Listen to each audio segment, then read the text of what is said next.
Girls, कैसे हैं आप सब? आई होप सब बहुत अच्छे होंगे, सबकी पढ़ाई भी और लाइफ भी आई होप सो काफी अमेजिंग चल रही होगी। मैं हूं आपकी अपनी Khushboo ma'am, biology educator at Rank Plus, और आज मेरे सारे बच्चों की डिमांड्स के साथ में ये सेशन लेकर के आई हूं, जहां आज आपको बताने वाली हूं आपके साइंस की वो लास्ट 30 डेज की स्ट्रैटेजी जो आपके डेफिनेटली फाइनल एग्जाम्स में आपको हेल्प करने वाली है। मैक्स टू मैक्स आपका 10 मिनट लूंगी, क्योंकि मुझे भी पता है आपका टाइम बहुत कीमती है, मेरा भी ऑब्वियसली कीमती है, और उस 10 मिनट के अंदर मैं आपको ऐसा क्या बता दूं जो आपके ये लास्ट के 30 डेज में आपको हेल्प करे। तो जानने के लिए सेशन के स्टार्ट से एंड तक जरूर रहिएगा। और एक बहुत इंपॉर्टेंट चीज इन बिटवीन में मैं आपको मेंशन करने वाली हूं, जिसे जानने के लिए बने रहिएगा। तो लेट्स गेट स्टार्टेड। तो भाई अब बात करती हूं मैं आपके वो स्ट्रैटेजी की जो आपके एक्चुअली में फिजिक्स, केमिस्ट्री, बायो तीनों की होने वाली है। If I talk about your physics, तो भाई फिजिक्स में आपके कितने चैप्टर्स हैं? ये 5 चैप्टर्स हैं, है कि नहीं है भाई? है ना? और ये सारे जो मार्क्स डिस्ट्रीब्यूशन अभी मैं आपको बताऊंगी ना, ये आपके जो भी सीनियर्स ने मुझे पेपर अपने स्कूल के फॉरवर्ड किए थे उसको एनालाइज करके, मेरे पास कम से कम 6 से 7 पेपर अवेलेबल थे जिनको एनालाइज करके मैंने ये मार्क्स डिस्ट्रीब्यूशन निकाला है। क्योंकि सीबीएसई कोई ऑफिशियल मार्क्स डिस्ट्रीब्यूशन क्लास 9 के लिए रिलीज नहीं करती है, तो ये मैंने अपने एनालिसिस से आपको बताया है। थोड़े से मार्क्स ऊपर नीचे हो सकते हैं, बट बहुत ड्रास्टिकली चेंज नहीं हो सकते, तो ध्यान से सुनना। तो अगर मैं बात करूं आपके फिजिक्स की, तो आपके 5 चैप्टर्स हैं: motion, force and laws of motion, gravitation, work, energy and power and sound. ये 5 चैप्टर में से सबसे हाई वेटेज के चैप्टर आपके 3 हैं। एक तो है मोशन, एक तो है gravitation and work, energy and power, और ये तीनों चैप्टर में भर भर के न्यूमेरिकल्स प्रेजेंट हैं, आप सब लोगों को भी पता है। और यहाँ पे आप सबसे बड़ी मिस्टेक ये करते हो कि अभी तक आपका सिलेबस तो चलो नहीं कंप्लीट हुआ है, नहीं कंप्लीट हुआ है उसका भी तरीका बताऊंगी। कंप्लीट हो भी गया है तब भी बहुत सारे बच्चे जिन्होंने इतने टाइम से पढ़ रखा होगा वो भी ये सिली मिस्टेक्स कर रहे होंगे कहीं ना कहीं। एंड लास्ट में आपके जो 2 चैप्टर्स हैं, force and laws of motion और साउंड, ये आपके 3 से 5 मार्क्स कैरी करते हैं। और टोटल अगर मैं बात करूं तो आपका टोटल जो होगा फिजिक्स वो सिर्फ 20 मार्क्स का आने वाला है। तो आप लोगों को एक बात पता है, आप भले क्लास 9th में हो लेकिन आपका पेपर पैटर्न हूबहू आपके क्लास 10th के ऊपर होने वाला है, क्योंकि आपके स्कूल वाले आपको क्लास 9 से ही प्रिपेयर करने लग जाते हैं क्लास 10th के लिए। तो आपको अपना ये पेपर पैटर्न जो है एग्जैक्टली वही मिलेगा जो आपको क्लास 10th में मिलने वाला है, और उसके अकॉर्डिंग आपकी फिजिक्स जो है वो 25 मार्क्स की आने वाली है, डेफिनेटली आने वाली है, जिसका मार्क्स डिस्ट्रीब्यूशन आपका यही होने वाला है। तो अब आपको ये अच्छे से याद रखना है कि motion, gravitation and work, energy and power, आपको ये 3 बहुत अच्छे से पढ़ने हैं, क्योंकि इनके मार्क्स वेटेज ज्यादा है। उसके बाद अगर मैं बात करूंगी आपके केमिस्ट्री की, तो अगेन केमिस्ट्री का भी जो टोटल मार्क्स डिस्ट्रीब्यूशन होता है वो सिर्फ और सिर्फ 25 मार्क्स का होता है। तो मतलब फिजिक्स और केमिस्ट्री टोटल 25 मार्क्स की पूछी जाती है, और बायो जो होती है वो टोटल आपकी 30 मार्क्स की पूछी जाती है। सबसे ज्यादा मार्क्स वेटेज आपके बायो का रहता है, लेकिन आपको क्वेश्चन जो है एग्जाम में सबसे ज्यादा केमिस्ट्री के मिलेंगे। मोस्टली केमिस्ट्री के क्वेश्चन ज्यादा रहते हैं, और इवन आपके जो सेक्शंस है ना, अगर मैं 10th के हिसाब से बात करूं तो हमेशा सारे सेक्शंस केमिस्ट्री के क्वेश्चन से स्टार्ट होते हैं। अब आपका स्कूल फॉलो कर रहा है या नहीं कर रहा है ये हमारी रिस्पॉन्सिबिलिटी नहीं है, बट मैं आपको जेन्युइनली बता रही हूं कि अक्सर स्कूल वाले क्लास 10th के पेपर पैटर्न को ही फॉलो करते हैं। तो if I talk about chemistry, तो 4 चैप्टर्स हैं, जिसमें से आपके स्टार्टिंग के ये जो 2 चैप्टर्स हैं, matter in our surroundings is matter around us pure, ये दोनों चैप्टर सबसे हाई स्कोरिंग चैप्टर्स हैं। इन दोनों चैप्टर्स को ना ऐसे घोल करके निकल जाओ, जितना हो सकता है उसका उतना रिवीजन करो। रिवीजन कैसे करना है वो भी बताऊंगी, बस बने रहना। उसके बाद last but not the least आपका बायो का सब्जेक्ट आ जाता है, जिसका टोटल मार्क्स जो है वो कितना है? 30 है। मतलब टोटल 30 मार्क्स के क्वेश्चन आपके बायो सब्जेक्ट से पूछे जाते हैं, जिसमें से 3 ही चैप्टर हैं भाई, 3 चैप्टर हैं, जिसमें सबसे हाई वेटेज चैप्टर है आपका इंप्रूवमेंट इन फूड रिसोर्सेज और टिश्यूज का। ये दोनों चैप्टर से मैक्सिमम अमाउंट ऑफ क्वेश्चंस आते हैं, और लॉन्ग आंसर भी आते हैं और शॉर्ट आंसर भी आते हैं। फंडामेंटल यूनिट ऑफ लाइफ से आपके 1 मार्कर क्वेश्चन ज्यादा बनते हैं, और ये मार्क्स वेटेज 7 to 8 मार्क्स ही रहता है। तो आपको हाईली फोकस जो रहना है वो इंप्रूवमेंट इन फूड रिसोर्सेज पे और टिश्यू चैप्टर पे रहना है। ये हो गया आपका मार्क्स डिस्ट्रीब्यूशन। अब मैंने आपको ये मार्क्स डिस्ट्रीब्यूशन इसीलिए बताया है क्योंकि आपकी ये लास्ट की 30 डेज स्ट्रैटेजी सब कुछ पढ़ने के लिए नहीं होगी, सबसे अच्छे से वो पढ़ने के लिए होगी जो आपके सबसे हाई स्कोरिंग चैप्टर है। क्योंकि भाई अब पूरा साल भर तो निकल गया, जिसने पढ़ा है उसके लिए तो बहुत अच्छी बात है, बट अपने आप को उन बच्चों से आप कंपेयर नहीं कर सकते हो कि जो बच्चों ने पूरे 365 दिन या 300 दिन पढ़ाई करी उतने अच्छे मार्क्स आपके आ जाए। आपके पास टाइम कम है, डेज कम है, आपके पास टॉपिक कंप्लीट करने के लिए ज्यादा है। तो सबसे हाईलाइटेड चीज आपकी ये रहेगी कि आपको मार्क्स डिस्ट्रीब्यूशन पता होना चाहिए, कौन से चैप्टर पे आपको सबसे ज्यादा फोकस रखना है, क्योंकि ये इतने हाईएस्ट स्कोरिंग मार्क्स कैरी करता है। इसीलिए मैंने आज आपको ये मार्क्स डिस्ट्रीब्यूशन बताया। अब आपकी स्ट्रैटेजी क्या आती है?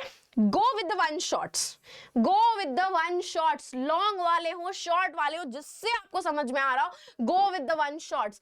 हमारे इसी रैंक प्लस क्लास 9 चैनल पे आपके शॉर्ट वाले वन शॉट्स भी और लॉन्ग वाले वन शॉट्स भी दोनों अवेलेबल हैं।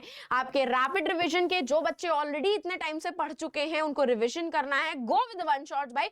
20 मिनट्स के वन शॉट अवेलेबल है, लॉन्ग वाले वन शॉट्स भी अवेलेबल है, जिसमें से स्क्रैच से लेकर छोटी छोटी डिटेल्स को मैंने एक्सप्लेन किया हुआ है। आपको भरोसा नहीं है तो मैं अभी दिखा दूंगी। और जो बच्चे उनको लगता है कि भाई अब मैंने सब कुछ रिवीजन कर लिया है, फोकस ऑन प्रैक्टिसिंग क्वेश्चन, जितना मैक्सिमम अमाउंट ऑफ क्वेश्चन आप प्रैक्टिस कर सकते हो इंपॉर्टेंट टॉपिक्स के, उतने क्वेश्चंस प्रैक्टिस करो। यहाँ पे बच्चा आ जाता है किसके अंदर? ओवर कॉन्फिडेंस के अंदर। देखो बच्चों, मैंने बहुत सारे स्टूडेंट्स को देखा है ये ओवर कॉन्फिडेंस में आकर के अपने मार्क्स को खराब करते हुए। आपने इतने टाइम से अच्छे से पढ़ाई करी है, अभी आपको लग रहा है कि आपने सब कुछ अच्छे से पढ़ लिया है, बट जब एग्जाम में क्वेश्चन पेपर देखोगे, क्वेश्चन सॉल्व नहीं होंगे, तो यही ओवर कॉन्फिडेंस आपको डुबा देगा। तो प्लीज मेक श्योर करो कि क्वेश्चन जितने ज्यादा उतने प्रैक्टिस करते जाओ। और आपके एनसीईआरटी के, पूरी बुक नहीं बोलूंगी, एनसीईआरटी के इन टेक्स्ट क्वेश्चन और एनसीईआरटी के एक्सरसाइज के क्वेश्चन, खासकर आपके साइंस में फिजिक्स और केमिस्ट्री के, आपको अच्छे से प्रैक्टिस करने ही करने हैं। तो स्टार्ट विद द फर्स्ट इस एक हफ्ते में, देखो 4-5 हफ्ते होंगे मैक्स टू मैक्स, मैं 3 हफ्ते मानूंगी। पहले हफ्ते में फिजिक्स कंप्लीट करो, दूसरे हफ्ते में केमिस्ट्री कंप्लीट करो, तीसरे हफ्ते में बायो कंप्लीट करो। नहीं हो पा रही है तो 1.5 हफ्ते के अंदर, भाई 5 चैप्टर हैं, 5 दिन में खत्म फिजिक्स के। और एक बार भाई वन शॉट देखना शुरू किया, 2 घंटे का भी होगा तो पूरे दिन में 2 घंटा तुमने 1.5x निकाल करके वन शॉट देख लिया। बचे हुए टाइम में क्या करना है? सिर्फ क्वेश्चन प्रैक्टिस करने हैं। आखिरी वक्त में आकर के कोई रेफरेंस बुक नहीं उठानी होती है, सिर्फ क्वेश्चन प्रैक्टिस करने होते हैं। वन शॉट से रिवीजन करो और उठाओ अपनी एनसीईआरटी की बुक और उठाओ अपनी क्वेश्चन पेपर्स को, सैंपल पेपर्स को, और बस सिर्फ क्वेश्चन प्रैक्टिस करो। हर एक सब्जेक्ट के लिए मैं यही बोलूंगी। और बायो के क्वेश्चन थ्योरेटिकल होते हैं, आपको पता नहीं होता कितने पॉइंटर्स लिखने हैं, तो अक्सर बच्चे उसको साइड कर देते हैं। यही नहीं करना है तुमको। तो सबसे पहले start with revising the chapter through the one shots, and then go with the NCERT in text question, exercise question, and last में जितने question practice हो सकते हैं बस उतने question practice करना है, nothing else you have to do, and go with the self analysis। देखो revise करो, self analyze करो खुद को कि at the end of the day जाकर के आपने जो भी पढ़ा है, जब आप उसको याद कर रहे हो, रिवाइज कर रहे हो माइंड में, तो क्या आपको वो याद हो रहा है कि नहीं हो रहा है। लास्ट में जो क्वेश्चन प्रैक्टिस कर रहे हो, क्या वो उसके आंसर्स तुम्हारे सही निकल रहे हैं या नहीं निकल रहे हैं। नहीं निकल रहे हैं इसका मतलब कहीं पे मिस्टेक कर रहे हो, वापस से वही चीज दोहराओ। अभी भी तुम्हारे पास 30 डेज का टाइमिंग है, मैक्स टू मैक्स 2 घंटा निकालो साइंस के लिए बस, जिसमें से आपको फिजिक्स तो डेली प्रैक्टिस करनी है, फिजिक्स और मैथ्स के लिए आपको डेली टाइम निकालना पड़ेगा। तो साइंस में भी भले केमिस्ट्री और बायो को ऑल्टरनेट डेज में रख लो, लेकिन फिजिक्स के न्यूमेरिकल्स डेली प्रैक्टिस करने, क्योंकि बच्चे अक्सर फिजिक्स के न्यूमेरिकल्स में गड़बड़ करते हैं, उनको लगता है कि उनसे होंगे नहीं। तो प्लीज बस सिर्फ पूरे दिन में 1 घंटा डेली निकालना है। ये 1 घंटा क्या करना है? क्वेश्चन प्रैक्टिस करने हैं। रिमेनिंग 1 घंटा क्या करना है? रिवाइज करना है। क्या रिवाइज करना है? जो भी थ्योरी पढ़ी है, जो भी कंसेप्ट समझे हैं, उसको वापस से देखो, वापस से समझो। अगर समझ लिए तो बस वो 2 घंटा सिर्फ क्वेश्चन प्रैक्टिस करने, क्वेश्चन क्वेश्चन क्वेश्चन। हमारे इसी पर्टिकुलर चैनल पे सब कुछ आपको अवेलेबल होगा। हम मेंटी करा रहे हैं, हम इंपॉर्टेंट क्वेश्चंस करवा रहे हैं, हमने रैपिड रिविजन करवाया हुआ है। ये मेरा स्ट्रैटेजिकल वीडियो सिर्फ आपके लिए होने वाला है। तो प्लीज 2 घंटा निकालो, start with going with the one shots हमारे चैनल पे अवेलेबल है। मैं आपको दिखा देती हूँ। देखो भाई, 2 तरीके के बच्चे हैं अभी आप में से।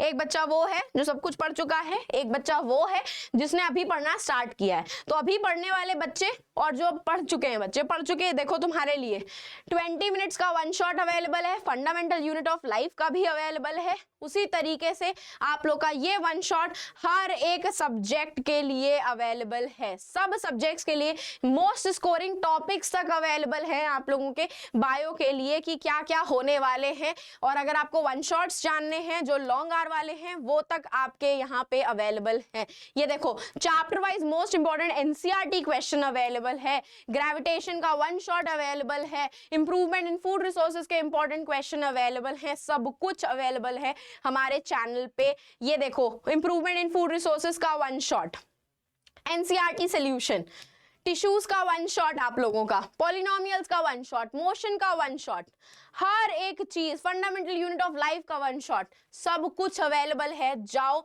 जाके चैनल को सब्सक्राइब करो, बेल आइकन को प्रेस करो, पढ़ाई करो और फोड़ो। This is the last 30 day strategy. एक हफ्ते के अंदर, मैक्स टू मैक्स 14 डेज के अंदर आपका पूरा साइंस का सिलेबस खत्म हो सकता है। कैसे?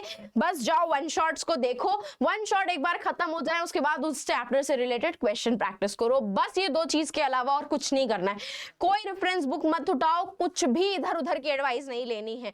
जितने रेफरेंस बुक रेफर करोगे उतना कंफ्यूजन होगा। तो इसीलिए stick to the one shot, stick to the NCERT book and stick to practicing question. जितने क्वेश्चन प्रैक्टिस करोगे, पेपर का पैटर्न पता चलेगा कि टाइम कैसे मैनेज करना है, पता चलेगा आंसर में लिखना कैसे। That's all, nothing else you have to do। तो बस जाओ, चैनल को सब्सक्राइब करो, बेल आइकन को प्रेस करो और बस क्या करना है, फोड़ना इसी तरीके से 9th में। और अब हम फिर मिलेंगे चलते चलते ऐसे ही नेक्स्ट अमेजिंग सेशन में। तो जाते जाते मुझे कमेंट सेक्शन में ये जरूर बताइएगा कि क्या आपने अभी तक सब सब्जेक्ट कंप्लीट किए हैं कि नहीं किए हैं, क्या आपको ऐसी स्ट्रैटेजिकल वीडियो बाकी सारे सब्जेक्ट्स की चाहिए कि नहीं चाहिए। चलो, all the very best, like share subscribe कर देना। एंड अब हम फिर मिलेंगे चलते चलते ऐसे ही नेक्स्ट अमेजिंग सेशन में। Bye bye guys and take care.